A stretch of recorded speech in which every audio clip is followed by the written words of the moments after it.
鍛え抜かれたパワーの前ではみんな平等だということを教えてあげますよ。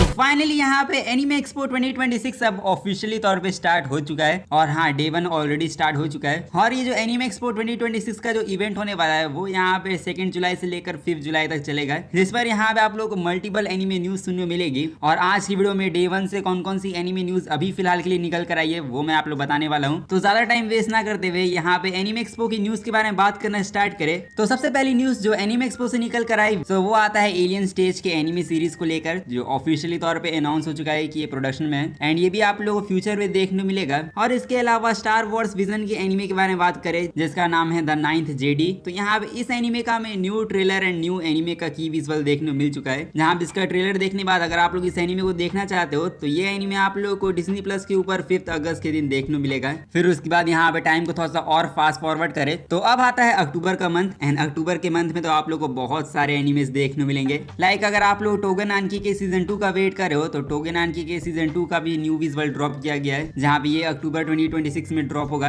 and फिर उसके बाद द रैम्पार्ट्स ऑफ आइस, इस एनीमे का भी फर्स्ट सीजन एंड हो चुका है और सीजन 1 के एंड होते के साथ ही सीजन 2 की भी अनाउंसमेंट हो चुकी है, जहां पे सीजन 2 का हमें न्यू विजुअल तो देखने मिला ही बट इसके साथ ही में ये ऑफिशियली तौर पे अनाउंस भी हो चुका है 1 अक्टूबर के लिए। मतलब हाँ सीजन 2 आप लोगों को 1 अक्टूबर के दिन यानी इस साल ही देखने मिलेगा, जो देखा जाए तो इस सीरीज के फैंस के लिए काफी ज्यादा बड़ी न्यूज है। एंड वैसे मैं आप लोगों को फन फैक्ट बताऊं तो यहाँ पे you and I R polar opposite और साथ ही में द रैम्पार्ट्स ऑफ आइस, ये जो दो एनिमेस के मैं आपको नाम बता रहा हूँ इन दोनों को ही सेम मांगाका ने बनाया है। एंड देखा जाए तो इस सीरीज के जो ऑथर है वो काफी ज्यादा ही लकी है। मतलब यहाँ पे इन्होंने अपनी 2 रोमांस मांगा बनाई जिन दोनों को ही यहाँ पे कंप्लीट अडेप्टेशन मिला। और सबसे बड़ी बात तो ये है कि आगासावा की जो दोनों सीरीज है उन्होंने 2026 को टेक ओवर कर लिया है, बिकॉज यहाँ पे you and I R polar opposite का जो सीजन 1 था वो आप लोग को विंटर सीजन यानी जनवरी से लेकर मार्च तक देखने मिला। एंड फिर स्प्रिंग सीजन में आपको द रैम्पार्ट्स ऑफ आइस का एनीमे देखने मिला जो अप्रैल से लेकर जून तक चला। एंड अभी जो समर सीजन चल रहा है उसमें आप लोगों को you and I R polar opposite का सीजन 2 देखने मिल जाएगा। फिर उसके बाद फॉल सीजन के बारे में बात करें जिसपे द रैम्पार्ट्स ऑफ आइस का जो एनीमे का फाइनल सीजन होने वाला है वो अब हम लोग को अक्टूबर से लेकर दिसंबर तक देखने मिलेगा इस साल। जिसपे देखा जाए तो ये जो ऑथर है वो यहाँ एक्चुअली में हद से ज्यादा ही लकी थे कि उनकी दोनों रोमांस सीरीज को फुल अडेप्टेशन मिला। इस पर आप लोग भी अपना ओपिनियन शेयर कर सकते हो। इसके अलावा फॉल सीजन के बारे में बात कर ही रहे सो ब्लैक क्लोवर के बारे में जरा बात कर ले, बिकॉज ब्लैक क्लोवर का जो सीजन 2 होने वाला है या फिर यूं कहूँ जो सीजन 5 होने वाला है उसका भी हमें एक मेन विजुअल देखने मिल चुका है। जहाँ पे मैं जानता हूँ कि आप लोगों को न्यू ट्रेलर भी चाहिए जो आप लोगों को बहुत जल्द एनीमे एक्सपो में देखने मिल जाएगा। बट यहाँ पे मेन ट्रेलर को छोड़ो, यहाँ पे जो मेन विजुअल ड्रॉप हुआ है उसमें स्टूडियो पीरियड ने ऑफिशियली तौर पे कंफर्म कर दिया है कि ब्लैक क्लोवर का जो सीजन 2 होगा वो हमें अक्टूबर 2026 में देखने मिलेगा। जिसपे देखा जाए तो फॉल सीजन यहाँ पे ब्लैक क्लोवर फैंस के लिए काफी ज्यादा स्पेशल होने वाला है, क्योंकि इतने सालों बाद जाकर हमें ब्लैक क्लोवर का कमबैक देखने मिलेगा, जिसके लिए 3 महीनों का भी हमें और इंतजार करना होगा। तो आप लोग वेट करो और साथ ही में कमेंट में जाके बताओ कि आप लोग ब्लैक क्लोवर के सीजन 2 को देखने के लिए एक्साइटेड हो या नहीं। बाकी इसके अलावा यहाँ पे द एपोथेकेरी डायरीज के बारे में बात करें जिसको लेकर भी यहाँ पे अपडेट मिल चुका है। और हाँ द एपोथेकेरी डायरीज का जो सीजन 3 होने वाला है वो आप लोगों को फॉल सीजन यानी अक्टूबर में ही देखने मिलेगा।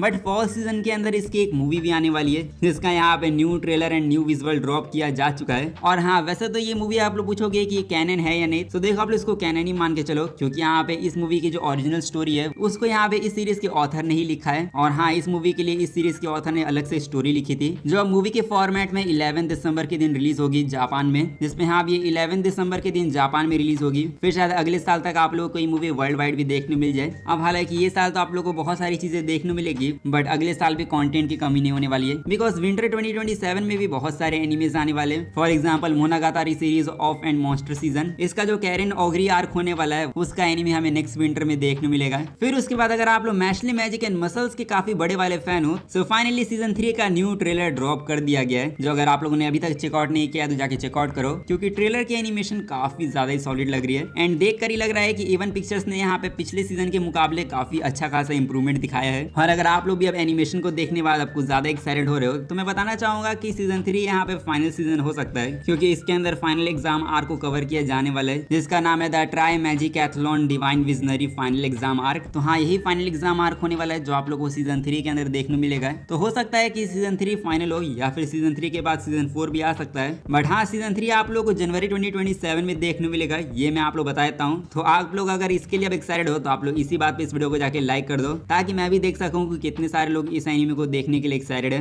बाकी इसके बाद अर्ली 2027 यानी विंटर 2027 में एक और एनीमे आएगा जो आता है अपना एलिस सीट का एनीमे। और हाँ, एक काफी पॉपुलर एक्शन मानवा का एनीमे, इसका यहाँ पे न्यू ट्रेलर ड्रॉप किया जा चुका है। और यहाँ पे इसके न्यू ट्रेलर को देखने के बाद फैंस का रिएक्शन यहाँ पे कुछ ज्यादा अच्छा तो नहीं है, क्योंकि ट्रेलर देखने के बाद किसी को ये ट्रेलर पसंद नहीं आ रहा है। एंड लोग यही कह रहे हैं कि इस ट्रेलर के अंदर जो एनिमेशन है वो काफी ज्यादा चीप लग रही है, और कैरेक्टर के जो मूवमेंट है वो तो और भी ज्यादा वियर्ड लग रहा है। देखकर लग रहा है कि एनिमेशन कुछ ज्यादा ही रफ है। और हाँ, सच कहूँ तो आप लोग अगर ट्रेलर देखोगे तो आपको भी इसके एनिमेशन बहुत ज्यादा वियर्ड लग सकती है। और इसी को लेकर एलिस सीट के एनीमे को बहुत ज्यादा हेट भी मिल रहा है, जिसमें हाँ देख के लगता है कि इस मानवा की किस्मत इतनी अच्छी नहीं है कि इसको सोलो लेवलिंग के लेवल की एनिमेशन मिले। बट आप लोग अब कमेंट में जाके बताओ कि आपको इसके एनिमेशन कैसी लगी। बाकी इसके बाद 2027 में कुछ और भी एनिमेज आने वाले, जैसे यहाँ पे रीबेल रोबोटिका एनीमे जो एक न्यू एनीमे होने वाला है, जिसका ट्रेलर वगैरह ड्रॉप किया गया, और ये आप लोगों को 2027 में तो देखने मिलेगा। एंड फिर उसके बाद द गर्ल डाउनस्टेयर्स के बारे में बात करें तो यहाँ पे ये एक चाइनीज डोंगवा है, जिसका फर्स्ट सीजन 2023 में आया था। एंड फाइनली 5 साल बाद जाकर अब इसका सीजन 2 भी आने वाला है, जो ऑफिशियली तौर पे प्रीमियर करने वाला है 2028 में। इसका यहाँ पे न्यू टीजर ट्रेलर भी एनीमे एक्सपो के अंदर ड्रॉप किया जा चुका है, तो हाँ आप लोग इसके लिए भी एक्साइटेड हो सकते हो। बाकी इसी के साथ मैं पहले ही क्लियर कर देता हूँ कि अभी एनीमे एक्सपो खत्म हुआ नहीं है, एंड एनीमे एक्सपो के अंदर बहुत सारी न्यूज बैक टू बैक आते जाएगी। सो हाँ, आप लोगों को बैक टू बैक वीडियोस भी अभी फिलहाल के लिए देखने मिलेगी। तो आप लोग अगर वो सारी न्यूज को मिस नहीं करना चाहते हो तो आप लोगों को चैनल को सब्सक्राइब करके रख लेना चाहिए, और साथ ही में सब्सक्राइब कर ही रहे हो तो जाके इस वीडियो को लाइक भी कर दो। बाकी अब मैं आप लोगों से जल्दी नेक्स्ट वीडियो में मिलूंगा, इसलिए तब तक के लिए सायोनारा एंड पीस आउट।